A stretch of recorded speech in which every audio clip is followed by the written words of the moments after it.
పువ్వులైతే కోస్తానండి, మీకు చూపించాను కదా ఇప్పుడు. కనకాంబరాలు చూసారా, మందారాలు, 2 రకాల మందారాలు అండి, చామంతులు, చుక్కమల్లి, సన్నజాజులు పూలైతే కోస్తాను. వంకాయలు కూడా కోస్తానండి, 4 వంకాయలు ఉంటే కోస్తాను. కూరకు సరిపోతుందండి, మనం టమాటా వేసి శనగపప్పు వేసి వండుకుంటే. చూసారా ఎన్ని పువ్వులు వచ్చేవి, చాలా సంతోషం కదండి.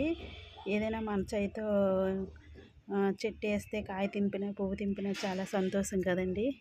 మీకు కూడా వీలైతే మేడ మీద జాగాలు ఉంటే పెంచుకోండి. మన చేతితో పండించిన ఆకుకూరలైనా ఏమైనా తింటే ఆరోగ్యం కదండి. తోటకూర ఉందండి, ఇంకా చూసారా చాలా ఉన్నాయి. చాలా ఎండ అయితే ఉందండి మేడ మీద. ఇప్పుడు మనం కింద దిగిపోదాం పువ్వులు పట్టుకొని. చూసారండి చాలా పువ్వులు వచ్చాయి, వంకాయలు, చామంతులు. అయితే మనం కింద దిగిపోదామండి, చాలా ఎండగా ఉంది. ఓకేనండి, ఇది ఇప్పుడు లేవు.